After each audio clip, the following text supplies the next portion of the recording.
everybody, it's Brooke with the Buttered Home coming to you early on Messy Kitchen Monday. I did not want to forego not starting because we only have so many Mondays in the month to cover what I wanted to cover tonight. This month, rather.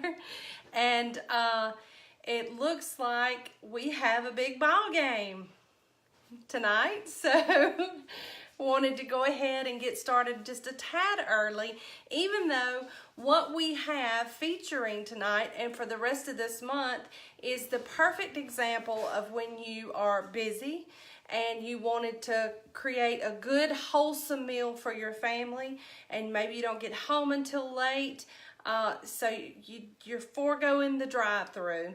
All of us who are busy working moms, this is something that I know I struggle with, and give me a wave if you struggle with that too. I am solo in the kitchen tonight, so that means you're just going to have to bear with me. If you have any questions or comments, please put them in the feed and I'll get to them just as quick as we're done. We're also hopefully going to be wrapped up with a meal on simmer well before kickoff. So for those of you who are reared up for the ball game, as I am, we should have supper almost ready for you before kickoff at 7. So one of the things that I wanted to feature that I love, and especially this is the perfect time of year, are soups. Soups are one of the things that I love to make because you can take just a basic soup recipe and you can make it your own. As a matter of fact, I'm using a very popular buttered home recipe tonight, and I've kind of shaken things up a bit, and we're going to do it a little bit different. I'm going to show you a couple of time savers too on it. One of the recipes at thebutteredhome.com, that's one of the most probably popular, and I just had somebody tag me last night in it that she made it. Jennifer, if you're here, tell everybody about the chicken, bacon, and corn chowder. And that recipe you can find along with many others at thebutteredhome.com. Tonight we're doing a variation of that. It has chicken, it has bacon, and it has corn, but it also has a surprise ingredient that you'll find is going to save your tail on a lot of soup recipes, and that is frozen hash brown potatoes. Now what you want to do, you can add these to just about any soup to kind of thicken it up, or if you're making a potato soup, these are a great option as well if you don't want to peel, dice, and cook potatoes. Now y'all know me, I love the old-fashioned way. The majority of the time that I make my soups, I make them with homegrown ingredients and things like that. But if you're a busy mom, that's not always feasible. And you know it's January, so it's hard to find fresh corn. So the frozen bags of fresh corn work just as good. So without further ado, we're going to get this soup party started. So bear with me, I'm going to move you over to the stove. And I have to do my camera myself. Let's see if the buttered recliner can tell me if he can see in my pot good.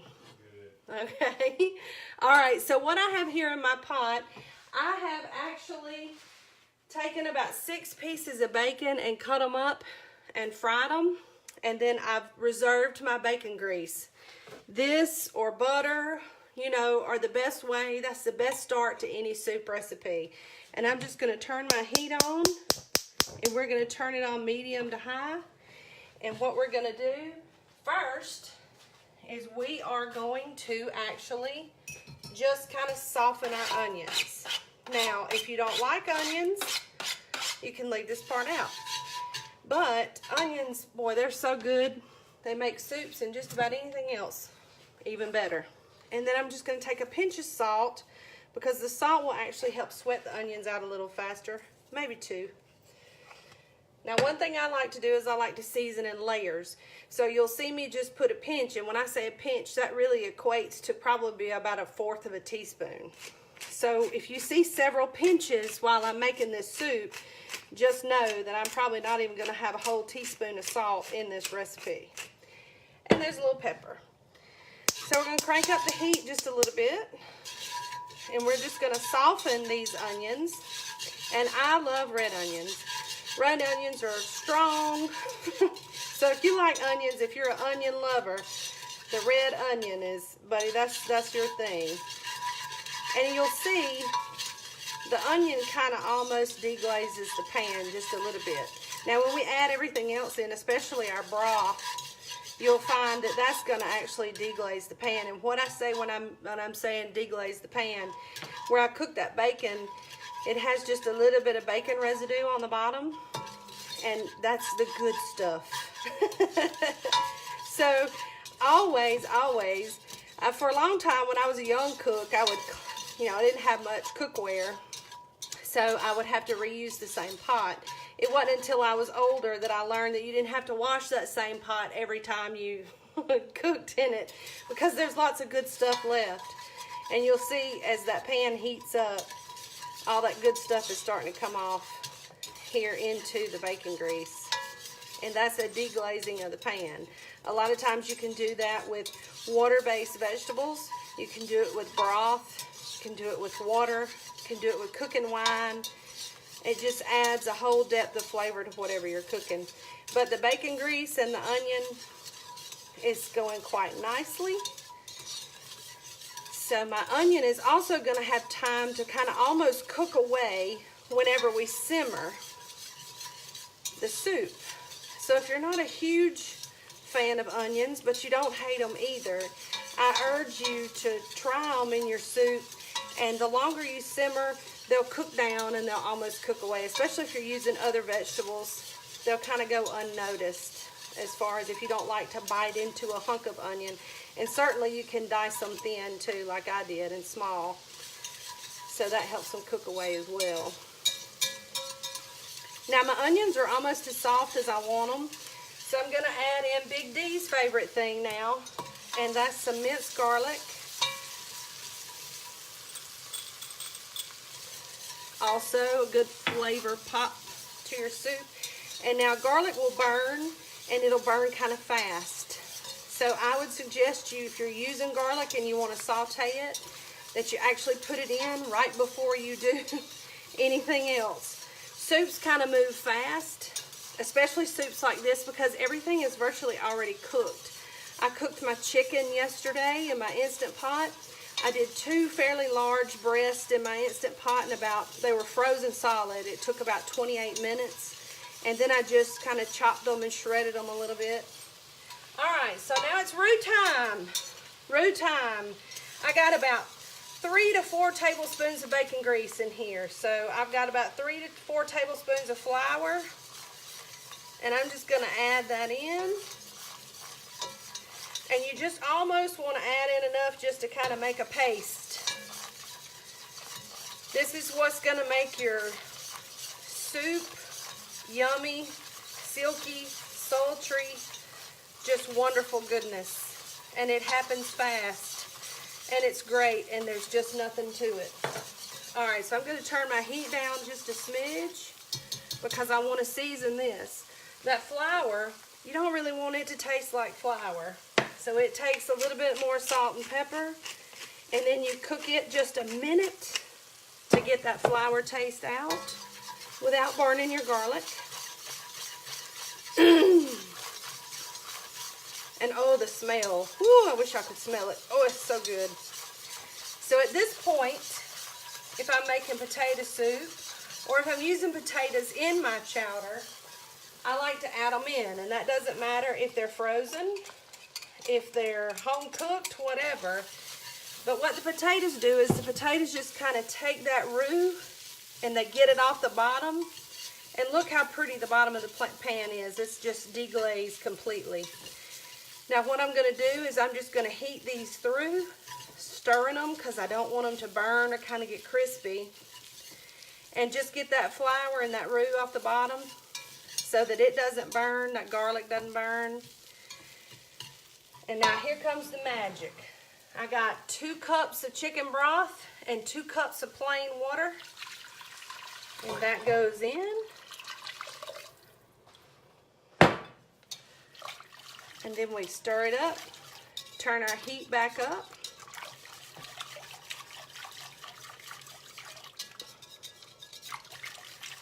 And we're just going to bring the heat back up on that. I'm going to grab a spoon and just kind of taste it. Just want to make sure it's not too salty and salty enough, and it's just right. Now, I have a lot of kitchen tools that I love, but probably for soups, the thing I love the most is my immersion blender. Now at this point, before you add your chicken, before you add your other vegetables, you just take that immersion blender and make a mess.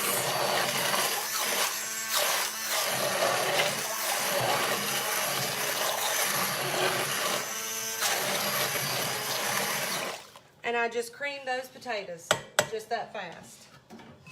The great thing about an immersion blender is you can use it in a hot pan. So now we have that, and that's our soup base. And look how pretty and yellow and golden it is. So at this point, I'm gonna add in my corn, and I usually add in about a cup of corn.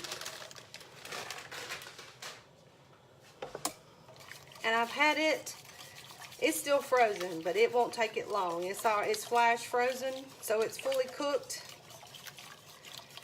Now everything I'm doing, y'all, you can do the old-fashioned way. This is just for us busy folks who need to get supper on the table relatively quickly. And it's soup season, and here comes the bacon. And bacon, y'all, it makes everything better. Doesn't make everything healthier, but it makes everything better. And now, I have my beautiful chicken that I cooked in the Instant Pot. This was 2 breasts, and I wish you'd look. I probably have almost 3 cups of chopped chicken in here. And I did these yesterday, which was virtually no meal prep whatever at all. It was taking them out of the freezer, putting them with a cup of water in my Instant Pot, salt and pepper. Set it for 28 minutes and let it do its thing. I actually did it before I left for church yesterday morning and let it sit until I got home. All right, now you should be able to see how that sauce is starting to thicken. That's your roux. That's what your roux does for you. And if you can't see it that good, I'll just kind of pick it up. I need a bigger spoon for you to get the full effect. But you can see how thick that sauce has gotten in a really short amount of time, especially if you're whisking it. So we've got about 4 cups of liquid in here.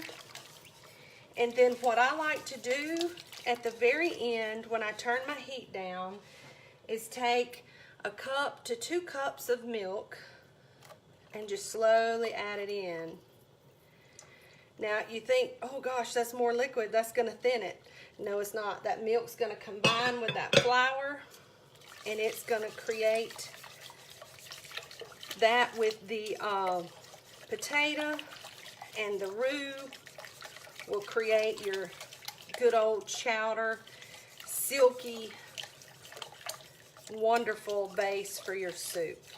And now if you don't have an immersion blender, don't worry about it. If you use these frozen hash brown potatoes, they're virtually gonna just cook away anyhow. And if you used regular potatoes that you peeled and cooked and cubed, well, you can just simply use your good old regular potato masher. So you don't always have to have the gadgets to make it work. Or you can mash the potatoes with 2 forks if you have to, long before you ever get ready to put them in your soup. Now at this point, I think you all can see you can take a soup base and you can make it anything you want to. The chicken, bacon, corn chowder that I make on my website, the only difference here is that it has peas in it and tomatoes. So you can actually go to the freezer section of the grocery store and find all kind of flash frozen vegetables and make a soup with it, just like I did tonight with just a few simple ingredients. salt, pepper, butter or bacon grease, flour, whatever flavor profile you want, being onions, garlic, and it's just so easy to make soup. I just don't know, I mean, it's not as easy as opening a can, but you know, with a can of soup, you're gonna get what, maybe 3 servings out of the great big cans? This, we can eat on this for days, and there are 4 people in my house. So the very last thing I like to do before we have a small simmer time is just add in just a little bit of cheese. Maybe about ½ cup. If Danny's standing in the kitchen, maybe more. And y'all see I'm making a good mess. But when this starts to simmer, the cheese will add a flavor and it will help it thicken just a little bit more. But even since I added that milk, you can see how fast it's starting to thicken because it's, you know, it stirs a lot slower. But this is my time saving for the busy mom, chicken and bacon and corn. Chowder minus the vegetables. So it's really easy. So, you know, when I give you guys recipes, I fully expect you to make them your own. I love for people to say, hey, I cooked your food the other night. But what I love to hear even more than that is, hey, I cooked one of your recipes the other night and I added this and this, and I go, oh wow, that's fantastic. That sounds like, I mean, you know, that's the beauty of being a cook and the beauty of having recipes and making them they're your own. So while I share recipes with you, they are simply just almost like a conversation starter. You know, it's a way to show you how you can mix a little bit of old-fashioned and a little bit of new and wonderful things and have something really good. So I'm going to move you and take my specs off. And that's it. That's all I got for you. It's 6:45. We started at 6:29. In about 10 minutes, I'll have supper ready. So, how much easier you can get. Soups are good. They're filling. Even though I used a lot of stuff that was not diet, probably the calorie count in this is less than eating a burger and fries, and certainly is not filled with preservatives. So I urge you to think of soups in a new way, in a new light, and it'll be recipes like this and things like this that we feature at the Busy Gals Cooking Club that kind of lead you into having ideas for meals and urging you to make them your own. So if that's something that you're interested in, is having somebody come up with the ideas for you, be sure to watch in the next couple of weeks where you can actually sign up to be a founding member of the Busy Gals Cooking Club at a limited offer time of a reduced price. So we're happy to announce that, and we're happy to offer that to all you guys, because I know one of the things I struggle with is, what am I going to cook tonight? And you don't think about things like this. And I guarantee you there's several of you who have everything that I had in this recipe in your pantry or your freezer. So that's some food for thought, I guess, in a way. But all my Clemson friends, good luck, roll tide. Y'all have a good night. We love you from the Buttered Home. Bye.